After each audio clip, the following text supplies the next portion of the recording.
Bonjour à tous, je suis le docteur M, je suis médecin généraliste. Aujourd'hui, je vais vous expliquer pourquoi votre médecin ne veut pas vous donner d'antibiotiques lorsque vous avez une angine. Eh bien, c'est très simple, puisque environ 90% des angines sont d'origine virale et ne nécessitent pas d'antibiotiques. Toutefois, je vais modérer mon propos et aller un petit peu plus loin dans le détail. Donc, en effet, 90% des angines sont virales, 10% sont bactériennes. Comment savoir si cette angine est bactérienne?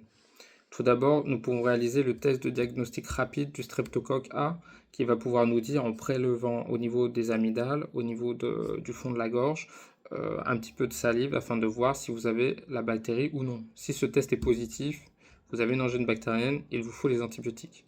Toutefois, si ce test est négatif, il y a aussi des faux négatifs, c'est-à-dire que le test est négatif mais vous avez quand même une angine bactérienne.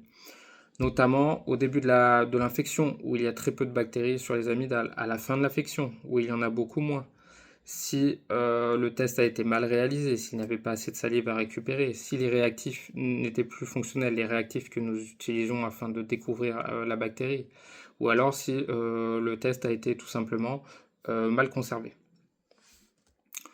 Autre cas où il vous faut des antibiotiques d'emblée, c'est si vous avez la scarlatine, c'est-à-dire si vous avez une éruption rouge sur le corps, sur le thorax principalement, parfois au niveau des plis de l'aine ou sous les aisselles.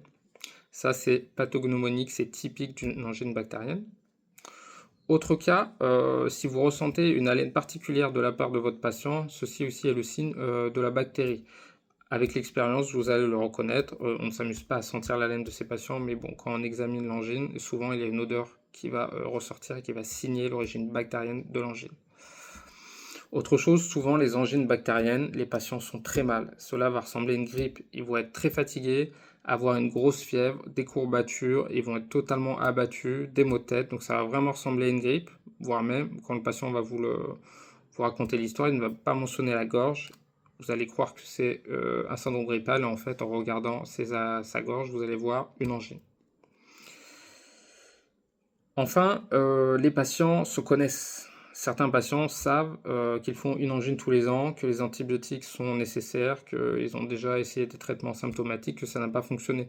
Donc faites aussi confiance à vos patients, même s'il ne faut pas forcément faire tout ce qu'ils nous préconisent, mais les patients aussi se connaissent.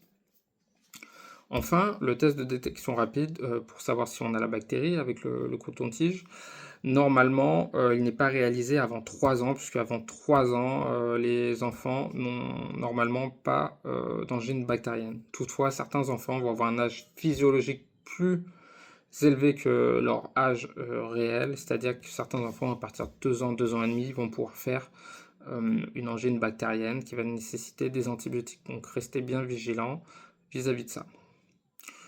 Autre chose, j'ai certes dit que 10% des angines étaient bactériennes, mais nous, en tant que médecins, nous avons un biais de recrutement, c'est-à-dire que nous allons recevoir les patients qui vont être les plus symptomatiques. Les petites angines virales peu symptomatiques, la plupart des gens vont se soigner eux-mêmes, et du coup, nous allons recevoir, nous les médecins, les docteurs en médecine, nous allons recevoir les patients qui vont avoir les complications, les plus gros symptômes. Donc je pense qu'on est quand même à beaucoup plus que 10% de patients qui consultent pour une angine et qui ont une angine bactérienne.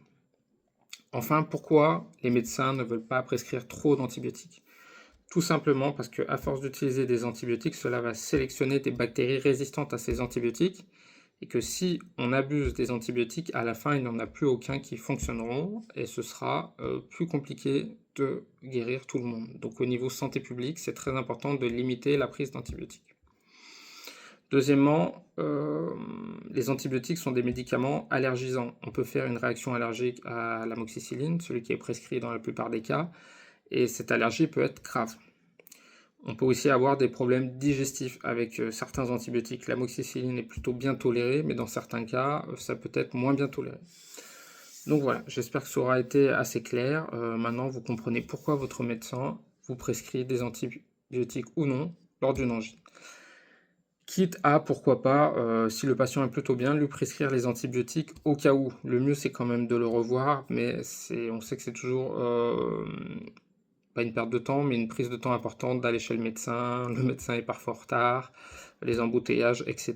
Donc on peut aussi anticiper le coup en faisant cela, même si ce n'est pas très recommandé, on peut aussi le faire. Je vous remercie pour votre écoute et je vous souhaite une bonne journée.